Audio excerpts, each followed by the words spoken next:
Good morning.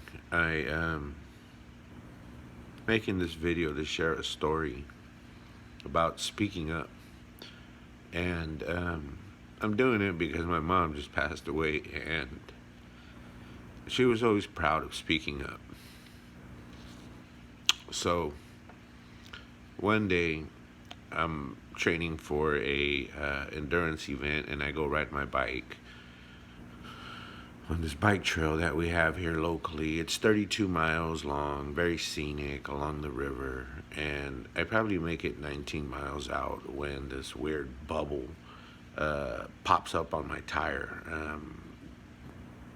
The tire got weak or the inner tube got strong in that section, but there was this bubble and I couldn't ride my bike anymore.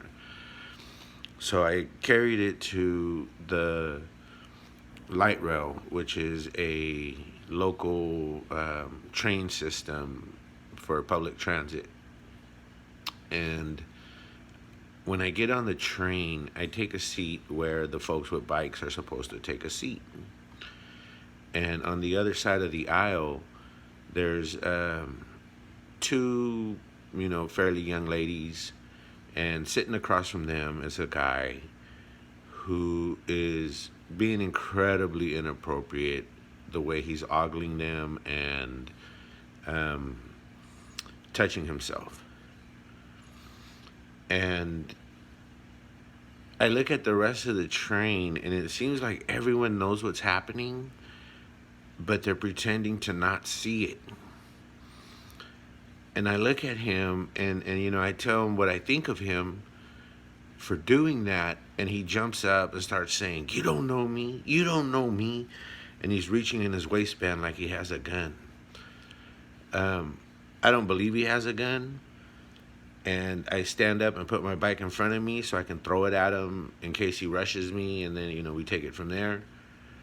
Um, but he's causing this big scene, and no one on the train, and it's full, is looking like they're pretending to not see it. And I tell him, I know who you are because I saw what you were doing. Yes, I know who you are. I see you. Um, and so he hollered and shouted as he made his way to the other side of the train. And so he's sitting on one side of the train, I'm sitting on the other. And, he's still yelling, F this mother effer, and I'll bust his ass. And just, still threatening me from across the train. And no one will look at me on the train. No one will make eye contact with me. And so several stops happen, and these two white guys who were, pretty big dudes, fit, strong looking, they walk by me as they get off the train and say, "You did the right thing." And I think, well, where were you when I was in danger for doing it? And then the two young ladies, they never looked at me until they were ready to get off. And then they walked by and they thanked me for defending them. And I'm not mad at them for not looking at me. They were scared of this guy. It seemed like everybody was. Um, and and so they told me that. And so the train keeps going, and a few stops later, nice crowd of young, fresh and wild-looking guys get on, and they happen to be the same ethnicity as the guy who I called out for being inappropriate. And I hear from the other side of the train, this racist ass talking about me, trying to always tell us what to do. And the next thing you know, this crowd walks over to confront me. They're like, "Hey, why are you talking shit to the brother?" And I told him what he was doing. And they're like, "Well, why didn't you beat him up?" And I said, "Well, because I got a family and I got kids to go home to. I just wanted him to stop and leave them alone." And when he did, I was fine. "Well, what if we try to do something to you?" And I said, "Well, we'll just all go to jail, and I'll be sure everybody knows that we're there because of who you defended and the kind of actions you were defending."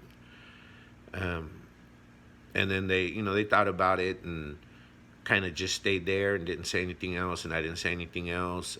I did get on the phone, call my friend, and tell him, he has a concealed carry permit. Hey, meet me at the light rail at this station because of this. And so, I wasn't too concerned. But the story is that everyone on that train thought it was wrong what he was doing. Everyone. And nobody would speak up. Nobody would say nothing. And if you say something, and let's say he stomped me out, I don't think they would have helped me. So, really speaking up, it's never easy. And if you do, you need to know that. And you need to be ready for it. And that's today's lesson. Thank you. Hope you have a wonderful day. Rest in peace, Mom.